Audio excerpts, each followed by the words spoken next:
Assalamualaikum warahmatullahi wabarakatuh. Bismillahirrahmanirrahim. Alhamdulillahi rabbil alamin. Wassalatu wassalamu ala ashrafil anbiya'i wa imamil mursalin, Sayyidina wa nabiyyina Muhammadin wa ala alihi wa sahbihi ajma'in. Amma ba'du. Subhanaka la ilma lana illa ma 'allamtana, innaka antal alimul hakim. Allahumma 'allimna ma yanfa'una wanfa'na bima 'allamtana wazidna ilma fiqhan fid din ya rabbal alamin. Hadirin hadirat para peserta ngaji online kitab Riyadhus Shalihin yang dirahmati Allah Subhanahu wa taala. Insyaallah pada malam hari ini kita masih di bab muraqabah dan akan melanjutkan hadis yang ke-63, al-haditsus tsalitsu wassittun. Untuk lebih mengambil berkah pertemuan ini, marilah kita awali dengan membaca Ummul Quran suratul Fatihah. Semoga Allah Subhanahu wa taala memberikan kepada kita taufik dan hidayahnya untuk bisa mengambil manfaat sebanyak-banyaknya dari kitab ini dan tentunya dapat mengamalkannya dalam kehidupan kita sehari-hari. Ala hadhihi niyyah kulli niyatin salihah. Al-Fatihah. A'udzu billahi minasyaitonir rajim. Bismillahirrahmanirrahim. Alhamdulillahirabbil alamin. Arrahmanir rahim. Maliki yaumiddin. Iyyaka na'budu wa iyyaka nasta'in. Ihdinas siratal mustaqim. Siratal ladzina an'amta 'alaihim ghairil maghdubi 'alaihim waladdallin. Amin. Hadirin hadirat, muslimin muslimat, saudara-saudari yang dirahmati Allah Subhanahu wa taala. Kita akan melanjutkan hadis yang keempat pada bab muraqabah ini, atau hadis yang ke-63 jika dihitung dari awal hadis dalam kitab Riyadhus Shalihin. Qala al-Imam an-Nawawi rahimahullahu ta'ala wa nafa'ana bihi wa bi'ulumihi fid dharain. Ar-rabi'u, hadis yang keempat. An Anas radhiyallahu anhu qala innakum la ta'maluna a'malan hiya adaqqu fi a'yunikum minasy-sya'ri kunna na'udduha ala ahdi Rasulillahi sallallahu alaihi wasallam minal mubiqat. Rawahul Bukhari. Dari Anas radhiyallahu anhu, semoga Allah meridhai beliau, qala, beliau berkata, innakum la ta'maluna a'malan hiya adaqqu fi a'yunikum minasy-sya'ri. Kata Anas bin Malik, sesungguhnya kalian betul-betul melakukan satu amal atau satu perbuatan yang menurut pandangan kalian lebih halus daripada rambut. Kunna na'udduha ala ahdi Rasulillahi sallallahu alaihi wasallam minal mubiqat. Sementara kami dulu di masa Rasulullah sallallahu alaihi wasallam menganggapnya atau memperhitungkannya seperti amal atau perbuatan yang mencelakakan kami. Hadis ini rawahul Bukhari, diriwayatkan oleh Al-Imam Al-Bukhari. Al-Imam An-Nawawi menambahkan sedikit tambahan penjelasan, wa qala, ukapan Anas bin Malik yang mengatakan al-mubiqat, maknanya adalah al-muhlikat, hal-hal yang membinasakan atau menghancurkan. Jadi yang keempat atau riwayat yang keempat dari bab muraqabah ini merupakan ungkapan dari Anas bin Malik radhiyallahu anhu. Nah, kemudian kita lihat selanjutnya, seperti biasa, lughatul hadis, ungkapan yang disebutkan di dalam hadis ini, di mana Anas bin Malik mengatakan hiya adaqqu fi a'yunikum minasy'ari. Amal yang kalian anggap lebih halus daripada rambut. Ini adalah ungkapan tentang istighfafan biha, anggapan yang meremehkan atau menganggap kecil. Ini biasanya diungkapkan dengan adaqqu minasy'ari, lebih halus daripada rambut. Nah, dari hadis ini kita bisa mengambil faidah. Yang pertama, al-istighfafu bidzambi yadullu ala qillatil khasyati minallahi ta'ala. Menganggap remeh dosa ini sikap yang menunjukkan sedikitnya atau minimnya rasa takut kita kepada Allah Subhanahu wa ta'ala. Alal aksi, sebaliknya, minasti'adhamihi fa innahu yadullu ala kamalil khasyah. Orang yang menganggap besar satu dosa, atau sikap yang menganggap besar satu dosa, ini menunjukkan kamalil khasyah, kesempurnaan rasa takut kita, rasa gentar kita kepada Allah Subhanahu wa ta'ala, menunjukkan betapa besarnya muraqabah, wibawa dan keagungan Allah di dalam hati orang tersebut, ya. Wa 'azimil muraqabati lillahi ta'ala, betapa agungnya perasaan muraqabah, ya, selalu diawasi oleh Allah Subhanahu wa ta'ala di dalam hati seorang hamba kalau dia merasakan sebuah dosa begitu besar baginya. La tanzur ila sigharil khati'ah.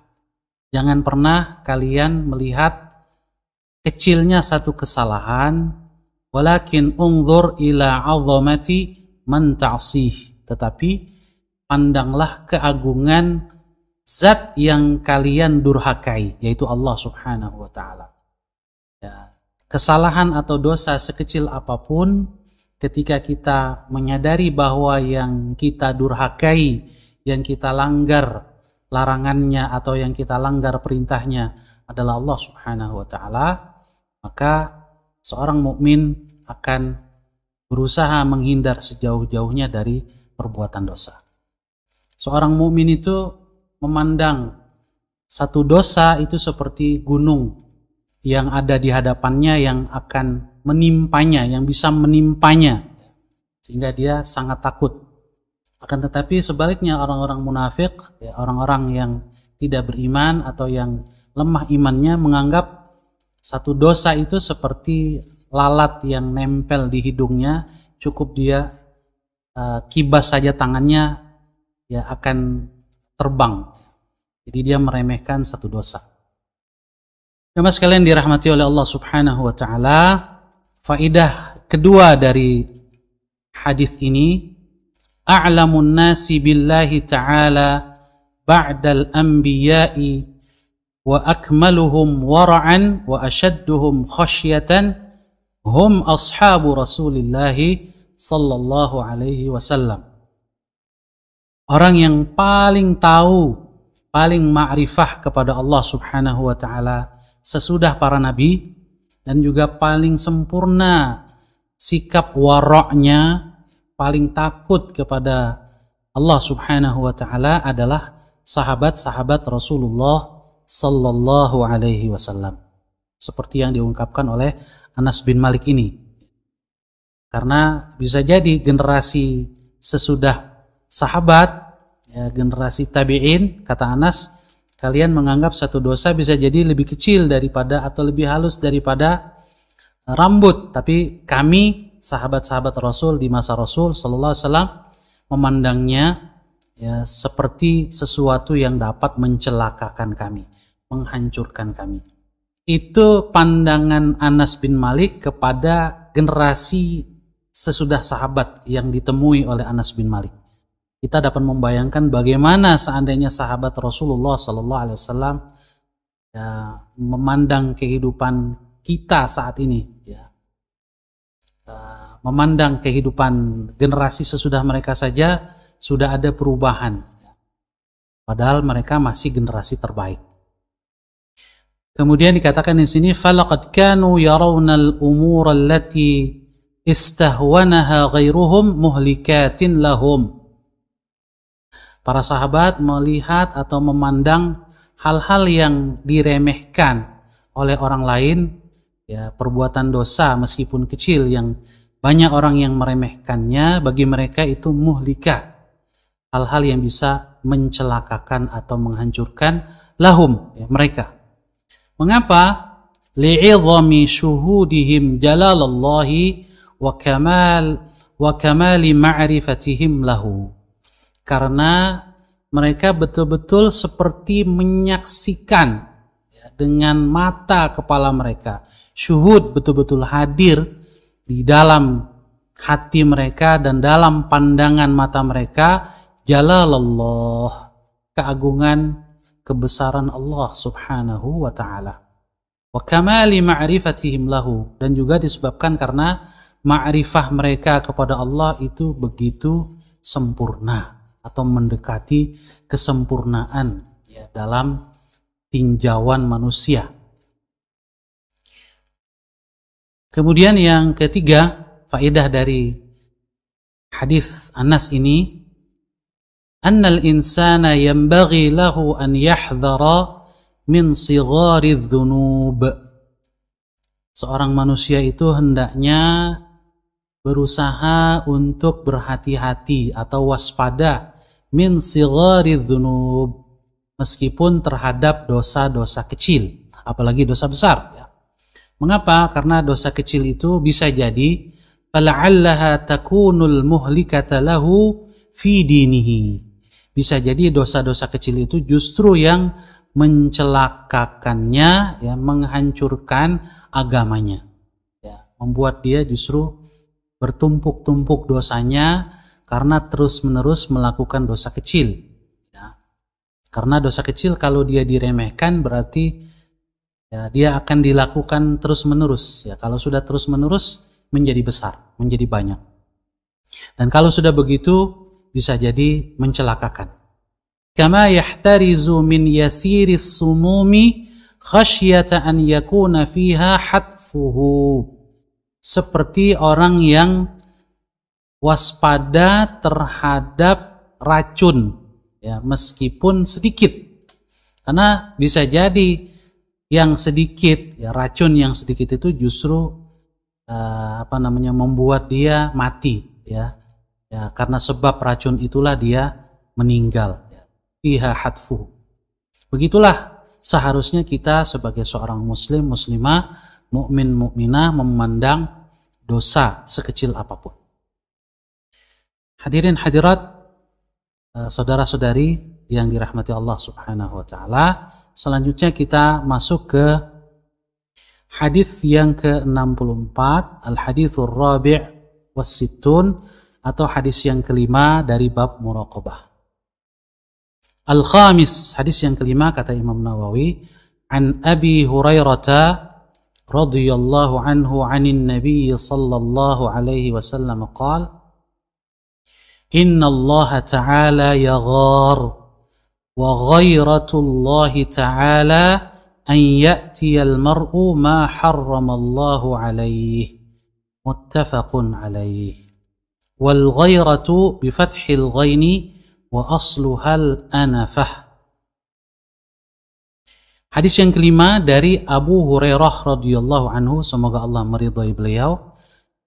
Anin Nabi sallallahu alaihi wasallam, dari Nabi sallallahu alaihi wasallam, qal, beliau bersabda, innallaha ta'ala yaghar, sesungguhnya Allah ta'ala itu cemburu.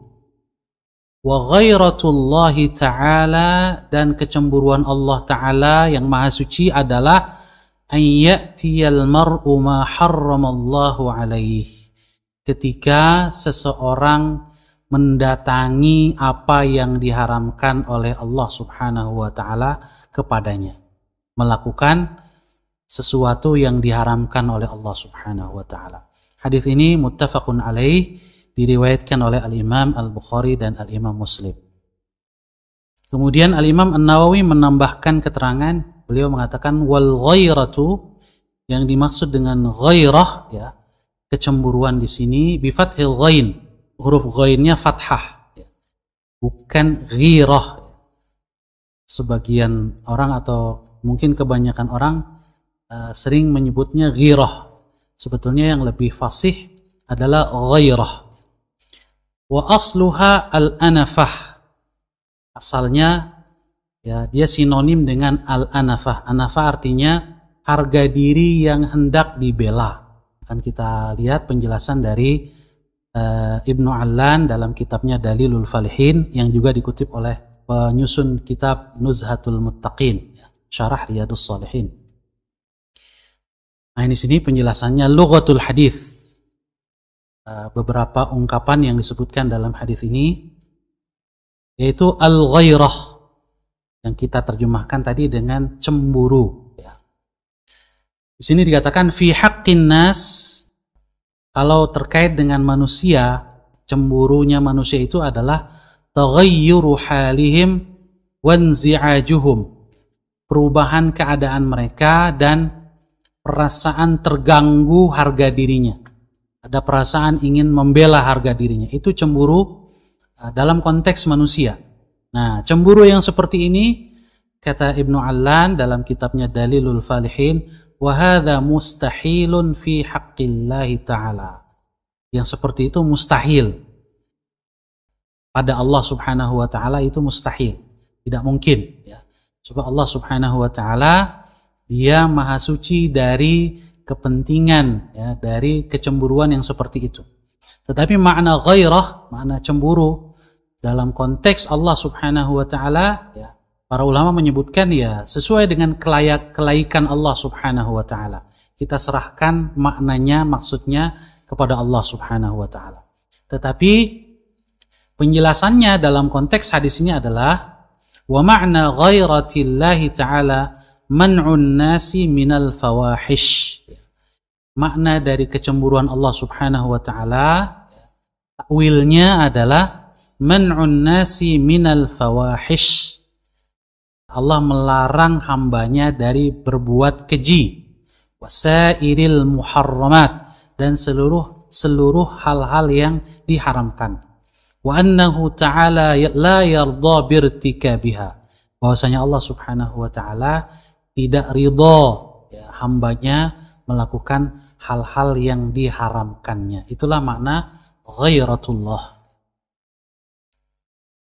Selanjutnya faedah hadis ini at-tanfiru min artikabil muharramat. Hadis ini menginginkan kita untuk sejauh-jauhnya ya, meninggalkan hal-hal yang diharamkan. Fa innaha tusabbibu ghadaballahi ta'ala, karena melakukan perbuatan yang haram itu menyebabkan kemurkaan atau kemarahan Allah Subhanahu wa ta'ala.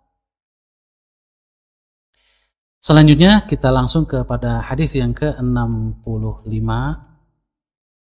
Ini hadis yang ketiga pada malam hari ini, dan insyaallah hadis yang terakhir. As-sadis, yaitu hadis yang ke-6 pada bab muraqabah. Agak panjang hadisnya. An Abi Hurairah radhiyallahu anhu annahu sami'a an-nabiyya sallallahu alaihi wasallam yaqul. Dari Abu Hurairah radhiyallahu anhu bahwasanya beliau telah mendengar bahwasanya Rasulullah SAW bersabda, Inna thalathatan min Bani Israel. Ada 3 orang dari Bani Israel. Bani Israel ini umat Nabi Musa alaihissalam, termasuk juga umat Nabi Isa alaihissalam. Nah, Israel sendiri sebetulnya adalah gelar dari Nabi Ya'qub alaihissalam. Nah, Nabi Ya'qub ini punya 12 putra, 12 anak laki-laki di samping anak perempuan ya.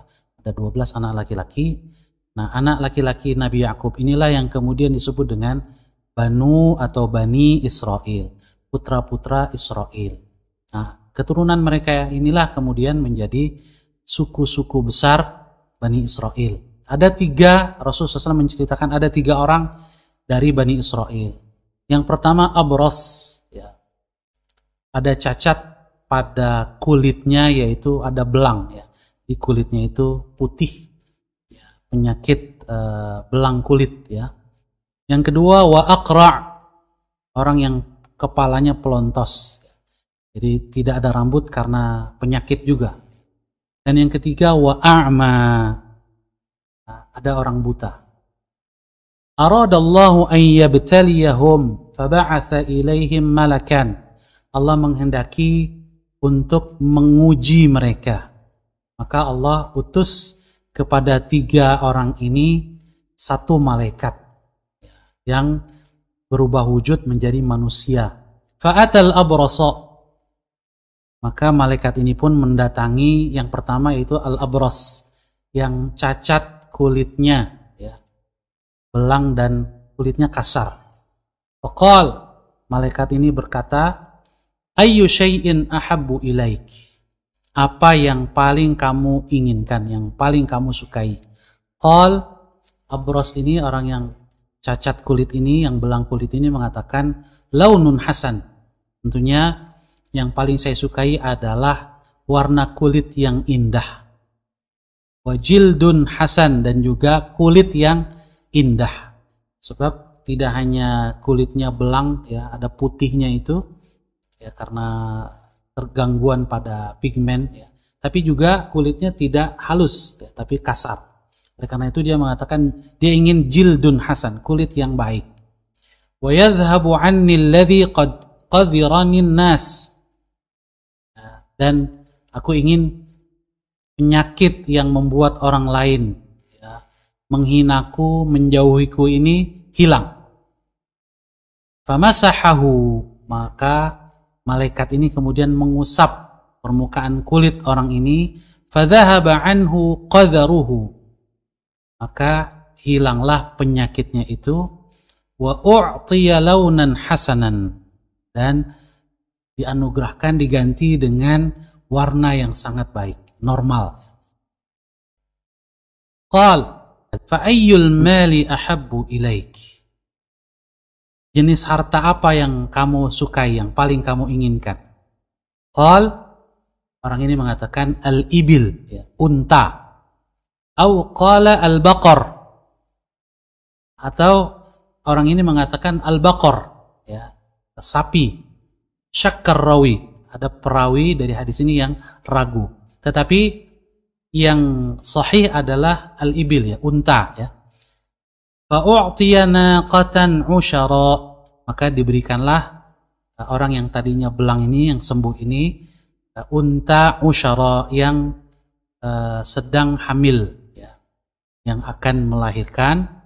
Faqala, lalu dikatakan kepadanya, malaikat mengatakan, barakallahu laka fiha, semoga Allah memberkahi unta-untamu. Maksudnya adalah didoakan supaya dia menjadi banyak berkembang. Kemudian malaikat ini lalu juga mendatangi al-aqra', fa'atal aqra', ya, mendatangi orang yang kepalanya botak pelontos, tidak ada rambutnya. Faqal, lalu bertanya malaikat ini, ayyu syai'in ahabbu ilaik,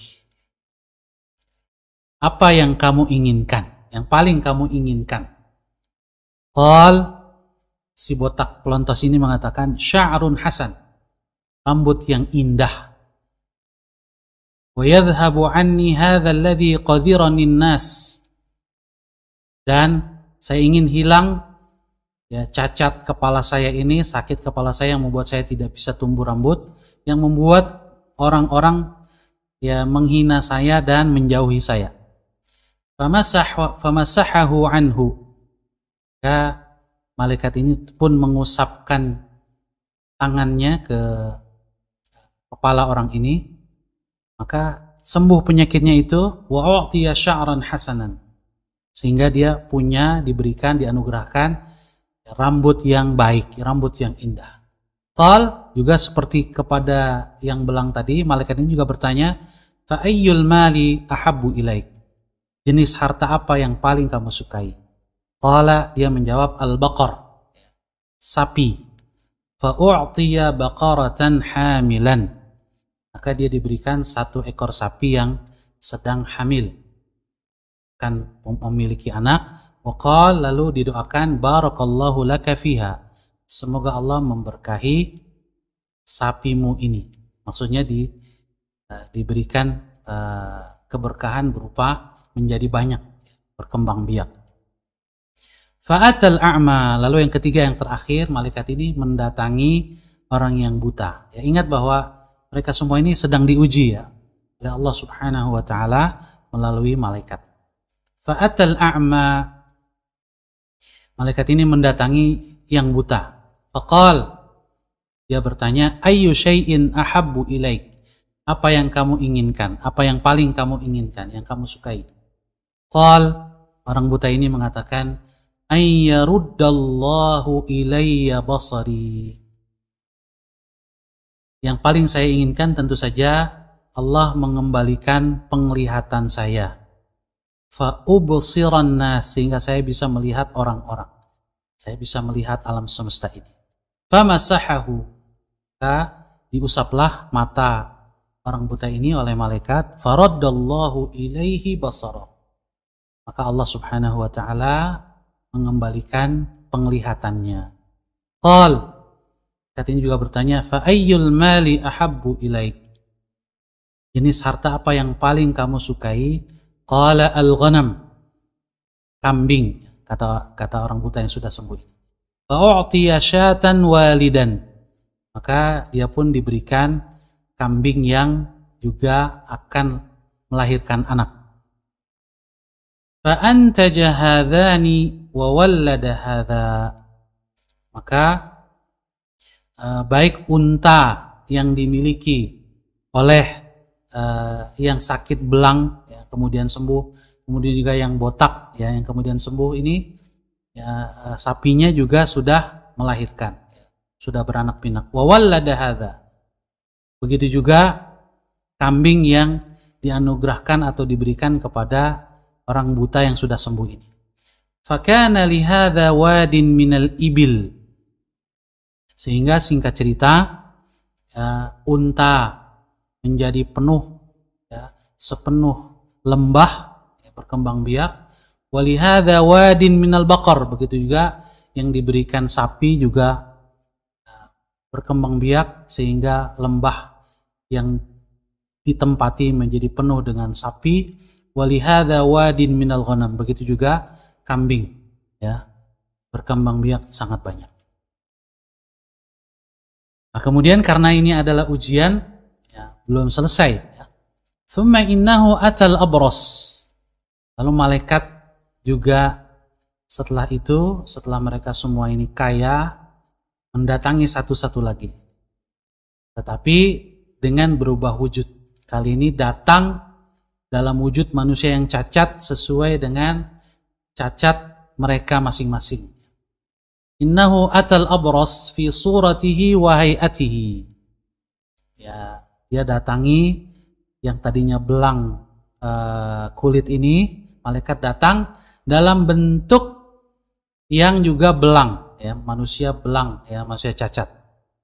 Faqala, dia berkata, malaikat ini, rajulun miskin qadin qata'at biyal hibal, saya ini orang miskin yang seluruh perbekalan saya dalam perjalanan saya ini sudah habis. Qadin qata'at biyal hibalu fi safari fala balagha liyal yawma illa billahi thumma bika, sehingga tidak ada yang dapat saya harapkan untuk menyampaikan saya dalam perjalanan saya ini ke tujuan saya kecuali Allah saja. Thumma bika, kemudian juga dengan bantuan. Nah, di sini antara Allah dengan bika itu digunakan kata summa. Tidak ada yang bisa menolong saya kecuali Allah, kemudian engkau. Kata kemudian ini untuk menunjukkan derajat yang jauh ya. Jadi sumber pertolongan itu adalah Allah, dan manusia yang kita mintai pertolongan itu adalah sebab saja atau wasilah saja. Makanya kemudian disambungkan dengan summa, kemudian, yang menunjukkan ada tingkatan yang berbeda. Jadi tidak dengan kata sambung dan, ya, billahi wa bika, enggak, tapi billahi thumma bika. Ini menunjukkan adab kepada Allah Subhanahu wa taala yang diajarkan oleh malaikat itu. As'aluka billadhi a'taka al-lawn al-hasan wal jild al-hasan wal mal ba'iran atabalaghu bihi fi safari. Maka aku minta bantuanmu dengan menyebut nama Allah yang telah menganugerahkanmu warna kulit yang baik, ya, kulit yang baik serta harta yang banyak ini. Aku hanya minta bantuan kepadamu, minta 1 ekor unta saja, ba'iran atabalaghu bihi fi safari, yang akan aku gunakan untuk perjalananku. Faqal, lalu orang ini yang sudah sembuh dari penyakitnya belangnya berkata, al-huququ katsirah, kewajiban saya begitu banyak, urusan saya begitu banyak, ya, harta ini ya sudah ada salurannya kira-kira, ya, beli ini bayar itu segala macam, ya. Intinya dia nggak mau ngasih meskipun yang diminta cuma 1 ekor unta. Faqal, lalu yang berwujud orang ini mengatakan, ka'anni a'rifuk, kayaknya saya pernah kenal kamu. Alam takun abrasa, bukankah dulu kamu, ya, adalah orang yang cacat, ya, punya belang kulit. Yaqdharukan nas, ya, yang kata kamu orang-orang, ya, menjauhimu. Faqiran, kamu dulu juga miskin. Fa'ataqallah, lalu Allah anugerahkan harta ini kepada kamu. Tapi apa jawab orang ini? Faqal innama waristu hadzal mala kabiran an kabirin. Enggak benar itu. Saya mewarisi harta yang banyak ini, ya, dari bapak saya, dari kakek saya, dari nenek moyang saya, memang udah kaya. Faqal, maka malaikat ini mengatakan, in kunta kadziban wasayyarakallahu ila ma kunt.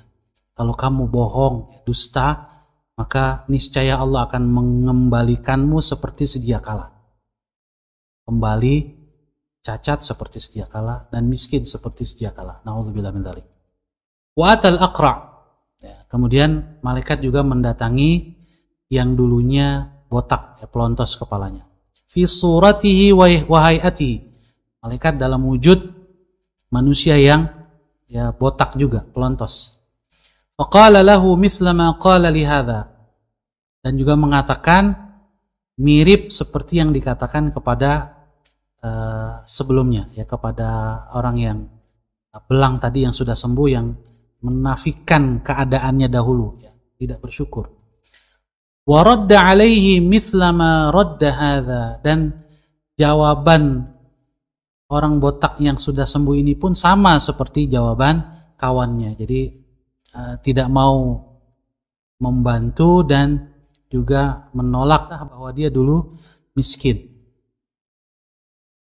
Faqal, maka malaikat ini pun mengatakan yang sama, in kunta kadziban, jika kamu dusta, fasayyarakallahu ila ma kun. Kalau kamu dusta, maka Allah akan mengembalikan kamu seperti sedia kala. Baru yang ketiga, malaikat mendatangi yang dulunya buta, wa atal a'ma, mendatangi yang dulunya buta, fi suratihi wa hayatihi, juga dalam keadaan buta malaikat ini, wujud manusia yang buta. Faqal, malaikat ini mengatakan, rajulun miskin, saya ini orang yang laki-laki miskin, wa ibnu sabilin, anak jalanan, maksudnya yang terputus bekalnya dalam perjalanan. In qata'at biyal hibalu fi safari, tidak ada lagi bekal saya dalam safar atau perjalanan saya yang jauh ini.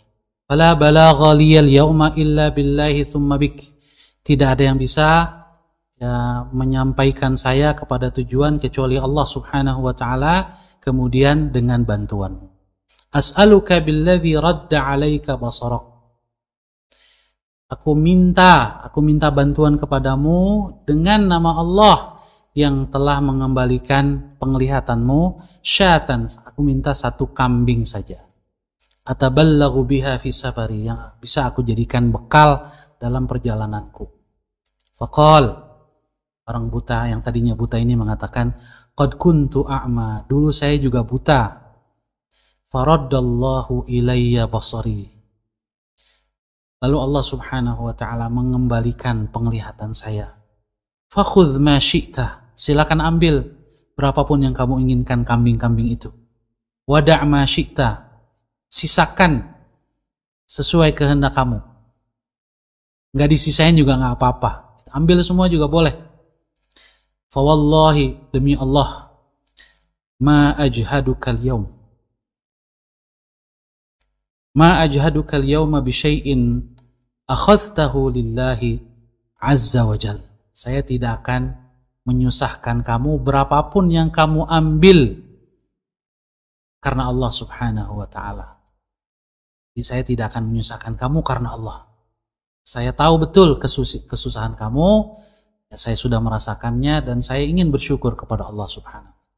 Jadi kalau kamu ambil, saya tidak akan minta, ya, tidak akan nagih. Faqal, lalu malaikat itu mengatakan, amsik malak, tetap peganglah hartamu ini. Fa innama ibtulitum, kalian hanya sedang diuji. Ya, jadi malaikat ini kemudian memberitahukan bahwa kalian sedang diuji oleh Allah. Faqad radiyallahu anka, Allah telah ridho kepadamu. Wa sakhita ala sahibaika, dan sebaliknya Allah murka kepada dua orang rekanmu. Hadis ini muttafaqun alaih, diriwayatkan oleh Imam Al-Bukhari dan Al-Imam Muslim. Kita lihat lughatul hadis, ya, al-baras. Jadi al-baras itu maradun, ya, satu penyakit, yaitu berupa bayadun, ya, warna putih, yadhharu fi dhahiril badan, yang muncul di badan, ya, di kulit, di fasadi mizajin, karena gangguan pada komposisi pigmen kulit, ya, kerusakan pada sel-sel kulit yang menghasilkan pigmen kulit. Aqra', adapun aqra' adalah wa huwa man dhahaba sya'ru ra'sihi min afatin, yaitu orang yang rontok rambutnya karena penyakit. Kemudian juga Rasul mengatakan, yabtalihim, ya, Allah akan menguji mereka. Yang maksud dengan Allah menguji, maksudnya adalah yakhtabiruhum liyudhhira halahum linnas. Allah menguji itu untuk memperlihatkan hakikat seseorang kepada manusia di hadapan makhluknya, atau di hadapan makhluknya nanti di hari kiamat sebagai bukti apa yang terjadi, ya, ada bukti. Kenapa? Karena bagi Allah subhanahu wa ta'ala tanpa diuji pun Allah sudah tahu.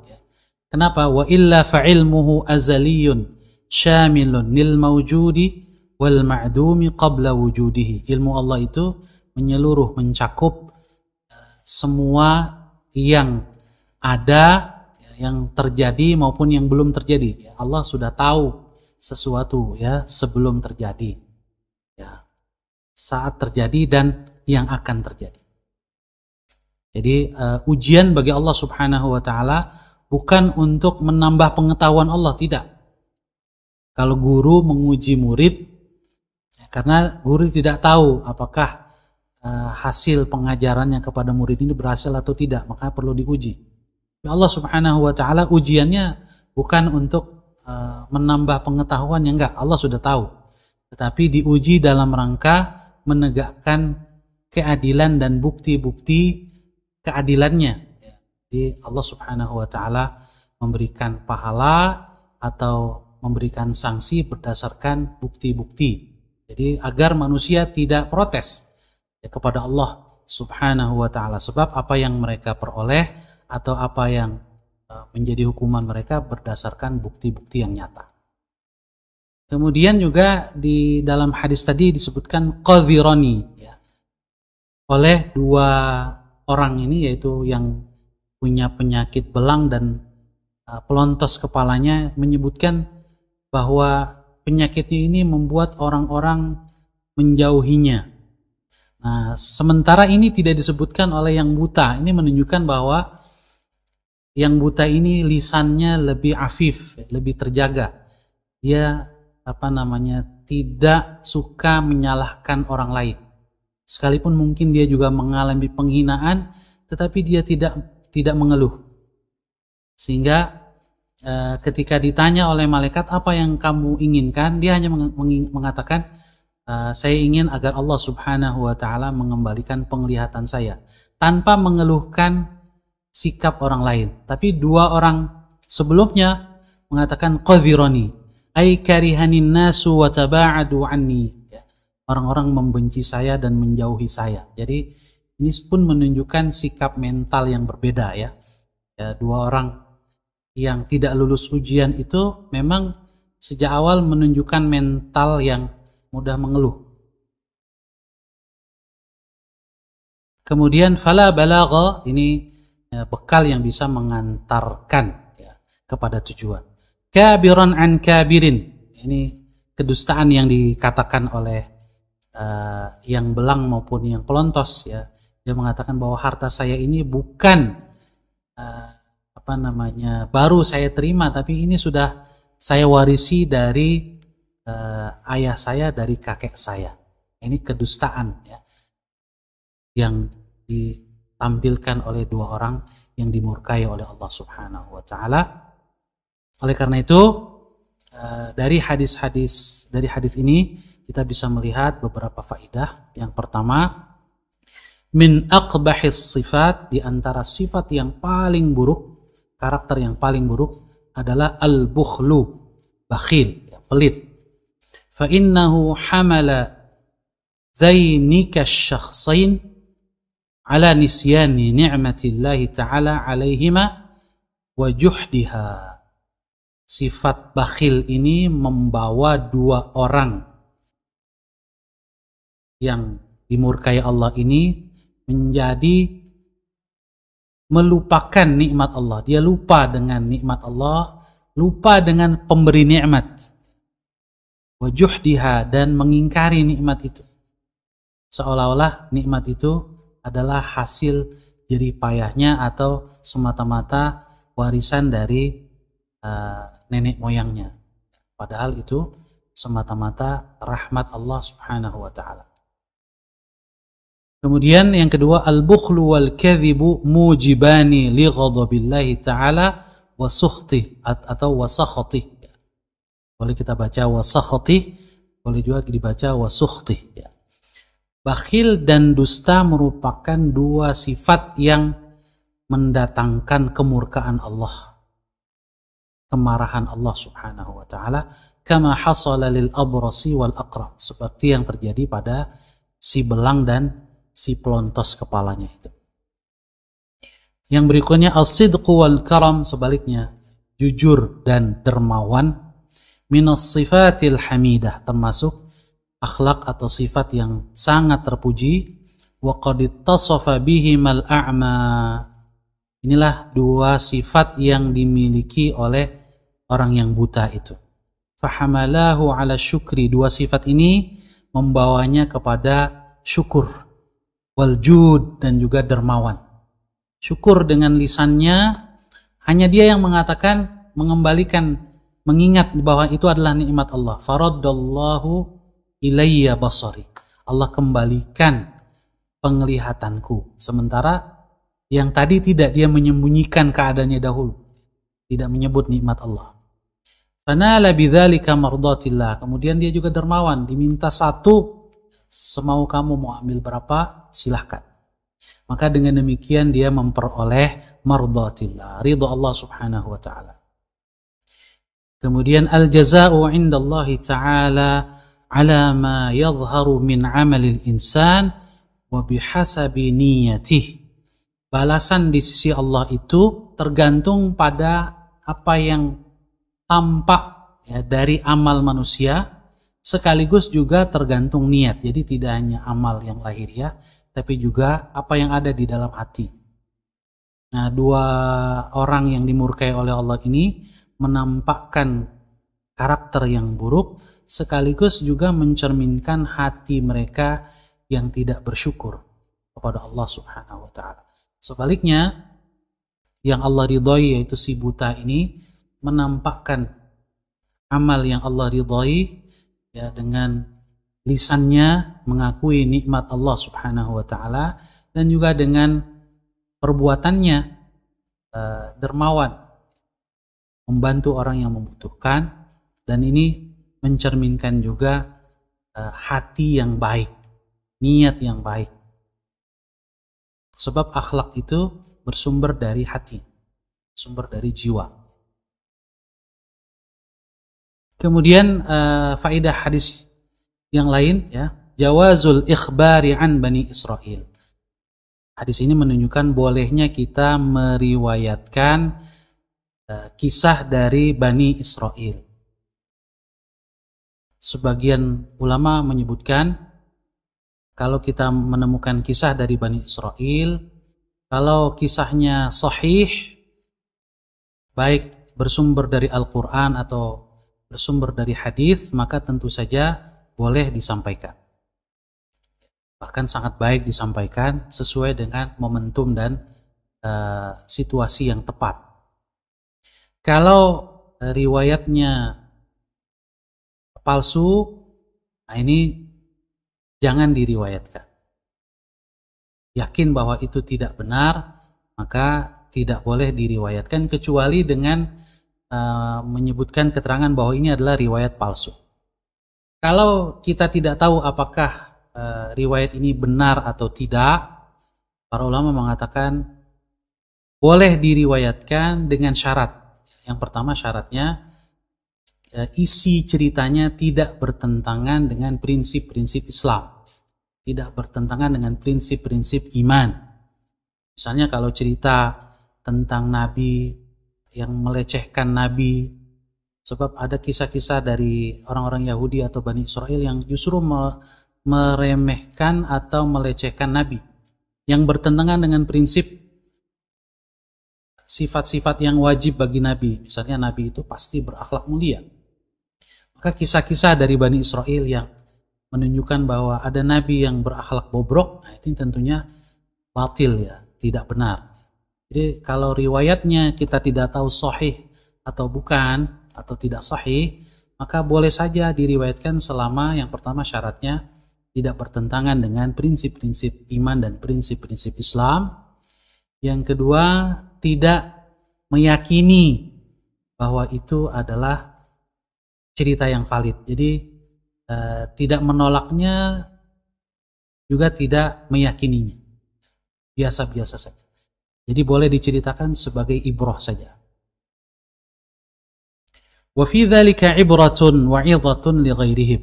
Jadi pada kisah-kisah itu ada ibrah dan pelajaran bagi yang lain. Kemudian afadal hadithu at-tawjiha wal irsyada bil qissah lianna ta'thiraha ablaghu fin nufusi min mujarradil mau'izah. Di sini juga menunjukkan arahan untuk melakukan pengajaran melalui kisah. Jadi kisah menjadi salah satu sarana pembelajaran. Mengapa? Lianna ta'thiraha ablagh. Pengaruh dari kisah-kisah itu biasanya lebih kuat di dalam jiwa. Mim mujarradil mau'izah, dari sekedar nasihat. Karena itu sandiwara, ya, kemudian teater, film termasuk ini menjadi sarana pendidikan apabila kita isi kontennya dengan nilai-nilai yang baik, asal dari kisah-kisah yang baik.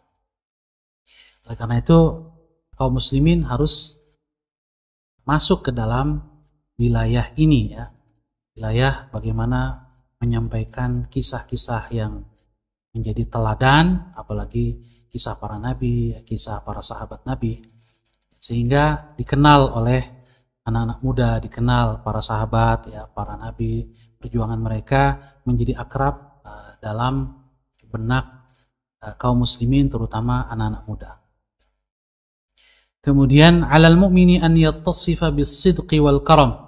Seorang mukmin itu wajib memiliki sifat jujur dan karam, dermawan, minimal tidak bakhil, minimal memberi yang wajib, ya, zakat, ya, dan hal-hal yang wajib, plus ditambah hal-hal yang sunnah, ya, melatih diri untuk tidak menjadikan harta sebagai sesuatu yang menguasai hati kita, tapi kita menjadikan harta menjadi berada di tangan kita. Wa yubadir ila syukri ni'amillah, juga wajib kita bersegera, tidak menunda-nunda mensyukuri nikmat-nikmat Allah Subhanahu wa taala bil qauli wal amal, baik dengan ucapan maupun dengan perbuatan. Kita akhiri saja pertemuan kita dengan doa. Kita awali dengan membaca Ummul Quran. A'udzubillahi minasyaitonirrajim. Bismillahirrahmanirrahim. Alhamdulillahirabbil alamin, arrahmanir rahim, maliki yaumiddin. Iyyaka na'budu wa iyyaka nasta'in. Ihdinas siratal mustaqim. Siratal ladzina an'amta 'alaihim ghairil maghdubi 'alaihim waladdallin. Bismillahirrahmanirrahim. Alhamdulillahirabbil alamin.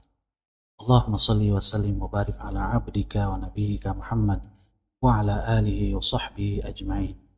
Allahumma ighfir lana wa liwalidina warhamhum kama rabbawna shighara. Allahumma a'inna ala dzikrika wa syukrika wa husni ibadatik. Allahumma a'inna ala dzikrika wa syukrika wa husni ibadatik. Ya Allah, ya Tuhan kami, ampunilah dosa-dosa kami, dosa kedua orang tua kami. Sayangilah mereka ya Allah, sebagaimana mereka menyayangi kami saat mendidik kami di waktu kecil. Ya Allah, ya Rabb kami, bantulah kami untuk dapat mengingat-Mu, untuk dapat mensyukuri nikmat-nikmat-Mu, dan untuk dapat beribadah kepadamu dengan sebaik-baiknya. Allahumma Rabbana taqabbal minna innaka antas sami'ul alim, tub alaina innaka antat tawwabur rahim. Allahumma ighfir lil imam an-Nawawi ولوالديه ولمشايخه ولأحبابه والمسلمين أجمعين. اللهم اجعله في عليين برحمتك يا أرحم الراحمين. اللهم ادفع عنا البلاء والوباء والفحشاء والربا والزنا والزلازل وسوء الفتن ما ظهر منها وما بطن، وعن بلادنا إندونيسيا هذه خاصة، وعن بلدان المسلمين عامة، إنك على كل شيء قدير. ربنا هب لنا من أزواجنا وذرياتنا قرة أعين واجعلنا للمتقين إماما. ربنا آتنا في الدنيا حسنة في الآخرة حسنة وقنا عذاب النار. صلى الله على سيدنا محمد وعلى آله وصحبه أجمعين. سبحان ربك رب العزة عما يصفون وسلام على المرسلين والحمد لله رب العالمين. Subhanakallahumma bihamdika asyhadu an la ilaha illa anta astaghfiruka wa atubu ilaik. Saya Ahmad Sahal Hasan, mohon maaf dan mohon undur diri. Billahi taufiq wal hidayah. Wassalamualaikum warahmatullahi wabarakatuh.